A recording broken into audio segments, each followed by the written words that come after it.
ஓம் நமச்சிவாய போற்றி! அனைவருக்கும் எங்களின் சேனலின் சார்பாக அன்பான வணக்கங்கள். இன்னைக்கு நாம நமக்குள் அந்த சிவன் குடிகொண்டு இருப்பதை நமக்கு உணர்த்தக்கூடிய ஒரு 5 அறிகுறிகளைப் பற்றித்தான் நம்ம தெரிஞ்சுக்க போறோம். சிவனை வணங்கக்கூடிய நம்மைப் போன்ற ஒவ்வொரு சிவன் பக்தர்களுக்குள்ளும் இந்த சிவபெருமான் குடிகொண்டிருப்பார் அப்படின்னும் சொல்லியும், சிவபக்தர்களின் மனதில் சிவத்தன்மை எந்நேரமும் நிறைந்திருக்கும் அப்படின்னு சொல்லியும் சொல்லப்படுது. அப்படி ஒருவேளை உங்களுக்குள் அந்த சிவபெருமான் குடிகொண்டிருந்தார் அப்படின்னு சொன்னா, நீங்க எந்த மாதிரியான குணங்களை வெளிப்படுத்துவீங்க அப்படிங்கிறதத்தான் இந்த பதிவின் மூலமாக நம்ம தெரிஞ்சுக்க போறோம்.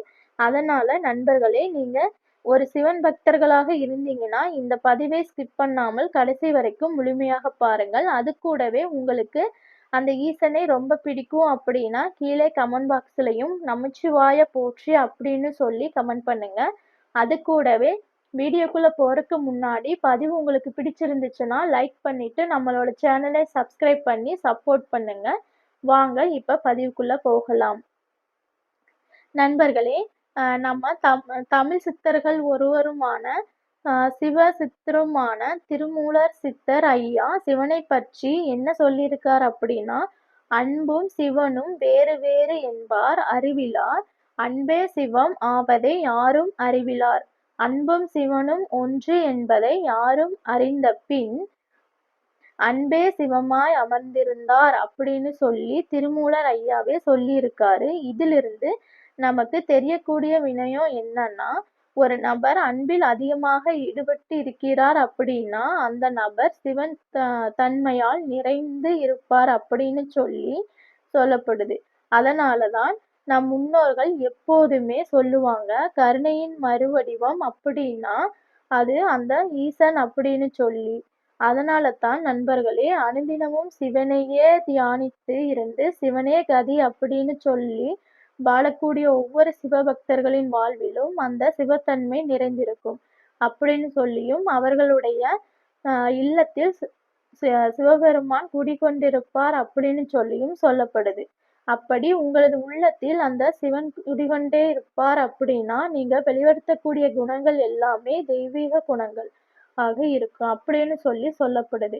அதில் முதல் குணம் அப்படிங்கிறது என்னன்னா, நீங்க அதிகமான கருணை குணம் கொண்டவராக கொஞ்சம் கொஞ்சமாக மாறிக்கிட்டே வருவீங்க. அதாவது நீங்கள் சிவபெருமானை அனுதினமும் வழிபடத் தொடங்கி சிறிது நாட்களிலேயே உங்களிடம் அதிக அளவிலான கருணையை பார்க்க முடியும். அதுக்கு முன்னாடி ஏதாவது ஒரு உயிரினத்தை பார்க்கிறீங்க அப்படின்னா, அதுக்கு என்ன ஆனா எனக்கு என்ன அப்படின்னு சொல்லி ஒரு மனநிலை உங்களிடம் இருந்திருக்கும். ஆனால் சிவனிடம் சரணடைந்து சிவனை வழிபடத் தொடங்கிய சில நாட்களில் இருந்தே பிறருடைய துன்பத்தை பொறுத்துக்கொள்ள முடியாத அளவுக்கு அதிக கருணை உள்ளம் கொண்டவராக நீங்க மாறுவீங்க. பிற ஜீவராசிகள், அதாவது மனிதர்களைத் தாண்டி பிற உயிரினங்கள் துன்பப்படக்கூடாது அப்படின்னு உங்களால் தாங்க முடியாது. அந்த அளவுக்கு அதிக வேதனையை நீங்க உணரத் தொடங்குவீங்க. உதாரணமாக சொல்லணும் அப்படின்னா, ராமலிங்க அடிகளாரான வள்ளலார் சொல்வது போன்று, "வாடிய பயிரைக் கண்ட போதெல்லாம் வாடினேன்" அப்படின்னு சொல்லி ஒரு பயிர் வாடிப் போனால் கூட அதற்காக மனம் உருகி கருணைப்படக்கூடியவராக நீங்க மாறுவீங்க. இதற்கான ஒரே காரணம் என்னன்னா, அந்த சிவத்தன்மை உங்களிடம் அதிகமாக இருக்கு அப்படிங்கிறதுதான் அர்த்தம். அதே சமயத்தில் நண்பர்களே, உங்களிடத்தில் இரக்க குணம் அப்படிங்கிறதும் அதிக அளவாகவே வரத் தொடங்கும். அதாவது உங்க முன்னாடி யாராவது கஷ்டப்படுறாங்க அப்படின்னா அவர்களுக்காக ஓடோடி போய் உதவணும் அப்படின்னு சொல்லி நினைப்பீங்க. அது மட்டும் இல்லாமல் ஏதாவது ஒரு ஜீவன் பசியால் துடிக்குது அப்படின்னா உங்களை அறியாமலேயே அந்த ஜீவனுக்கு உண்ண உணவும் தண்ணீரும் கொடுப்பீங்க. இந்த காரியங்கள் எல்லாமே உங்களை மீறி உங்களது இதயத்திலிருந்து அந்த சிவத்தன்மையால் நிகழப்படக்கூடியது ஆகத்தான் இருக்கும். அதாவது நீங்கள் அந்த சிவனை சரணடைவதற்கு முன்னாடி வேறொரு மனிதனாகவும், சிவனை சரணடைந்த பிறகு புதிதாக ஒரு மனிதனாகவும் உங்களை நீங்களே உணரத் தொடங்குவீர்கள். பிற ஜீவராசிகள் துன்பப்படும் போதெல்லாம் அந்த ஜீவனுக்காக ஏதாவது ஒரு உதவியாவது செய்யணும் அப்படின்னு சொல்லி நினைப்பீங்க. அது மட்டும் அல்லாமல் பிற உயிர்களுக்காகவும் கூட இறைவனிடம் மனம் உருகி பிரார்த்தனை செய்யக்கூடிய ஒரு பண்பு உங்களிடம் பிறக்கும். அது மட்டும் இல்லாமல் நண்பர்களே, உங்க மனதில் சிவத்தன்மை குடிகொண்டிருக்கும் பொழுது பிற உயிர்களை கொன்று உண்பதும் முழுமையாக வெறுக்க தொடங்குவீங்க. அதாவது நீங்க சிவனை வழிபடுவதற்கு முன்னாடி மிகப்பெரிய அசைவ பிரியர்களாக இருந்திருக்கலாம். ஆனால் நீங்க சிவனை வழிபடத் தொடங்கிய பிறகு, சிவபக்தியாக மாறிய பிறகு உயிர்கள் துன்புறுவதை பார்த்தாலே உங்களுடைய மனம் அந்த அளவுக்கு வேதனைப்படும். அதனால அசைவ உணவுகளை தவிர்த்து சைவ உணவுகளை உண்ணக்கூடியவராக மாறுவீங்க.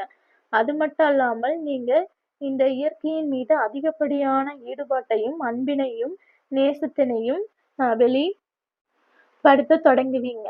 ஆனால் இன்னைக்கு எல்லாம் பார்த்தோமானா, இந்த உலகத்துல இயற்கையை அழிக்கக்கூடிய செயற்பாடுகளும், இயற்கையை மாசுபடுத்தக்கூடிய செயற்பாடுகளும் தான் அதிகமாக நடந்துட்டு இருக்கு. உதாரணமாக சொல்லணும் அப்படின்னா, நீர்நிலைகளை மாசுபடுத்துவது, காற்றை மாசுபடுத்துவது போன்ற ஏராளமான செயல்கள் நடந்துட்டு இருக்கு. ஆனால் நீங்கள் ஒரு சிவபக்தராக இருந்து உங்களிடம் அந்த சிவம் குடிகொண்டிருக்கார் அப்படின்னா, நீங்க இந்த இயற்கையை அசுத்தப்படுத்தாமல் எந்நேரமும் தூய்மையாகவும், பாதுகாப்போடும் வைத்து இருக்கணும் அப்படின்னு சொல்லி விரும்புவீங்க. அந்த அளவுக்கு உங்க மனதில் இயற்கையின் மீது அதிகமான பற்றும், உணர்வும், அன்பும் ஏற்படும். நீங்க ஒருபோதுமே ஒரு மரத்தை கூட வெட்டணும் அப்படின்னு சொல்லி நினைக்கவே மாட்டீங்க. புதிதாக நிறைய தாவரங்களை நாட்டணும் அப்படிங்கிறதத்தான் விருப்பமும் உங்களிடம் ஏற்படும். அதே சமயத்தில் தியானத்தின் மீதும் உங்களிடம் அதிக ஈடுபாடு ஏற்படத் தொடங்கும். இந்த மாதிரியான அறிகுறிகள் உங்களிடம் இருந்துச்சு அப்படின்னா, உங்க இதயத்தில் அந்த சிவத்தன்மை குடிகொண்டு இருக்கு அப்படிங்கிறதுதான் அர்த்தம். சரி நண்பர்களே, இன்னைக்கான பதிவு இவ்வளவுதான். நம்ம சேனலை பிடித்திருந்துச்சுன்னா லைக் பண்ணி, சப்ஸ்கிரைப் பண்ணி தொடர்ந்து இணைந்திருங்கள். அடுத்த ஒரு பதிவில் சந்திக்கும் வரை நன்றி, வணக்கம்.